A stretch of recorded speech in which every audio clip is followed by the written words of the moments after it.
How Eida's true powers affect Sarada and Boruto. Naruto Next Generations Chapter 79 prove that maybe a time skip wouldn't be necessarily a bad thing. A highly anticipated time skip that will thrust Boruto closer to the series' infamous opening scene has been met with some debate among fans. While some fans feel like Boruto's time skip can fix the series' biggest problems, others think the events that set a jump forward ruin what could have been an epic conflict.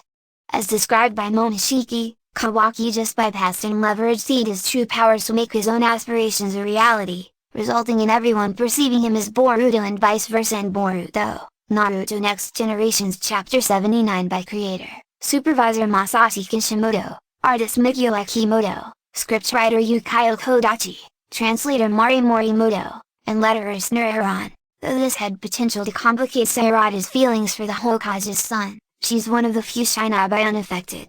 Previous interactions, especially in the anime, have hinted that Sarada loves Boruto, since Eida, who is obsessed with Kawaki, is probably unaffected by her own powers. She would have likely continued to swoon over Kawaki during this time.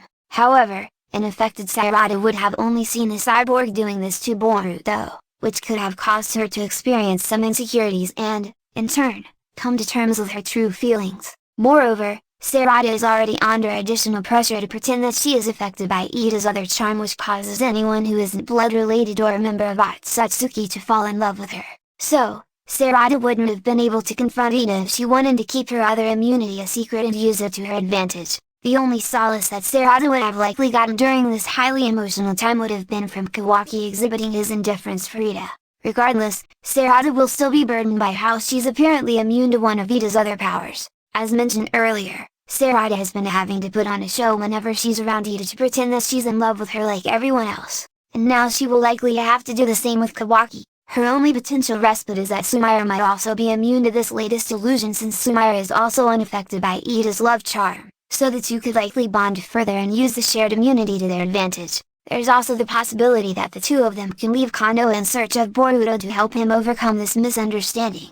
But the time skip ruins the likelihood of the series focusing on the three of them struggling in the shadows. Ultimately, although Boruto's time skip brings fans closer to that epic showdown in the first episode and chapter, that's all it is. Once it ends, the moment that fans have been waiting for will conclude. Why needlessly rush to a conclusion that, for many, is the only real appeal for the series? So, even though the time skip will be covering up the massive mistake it made with Sarada being unaffected by Eida's true powers, there are too many intriguing avenues that Boruto could explore, since the basis of the spell that Kawaki forced Eida to involuntarily cast is just Eida's trickery. Why skip that?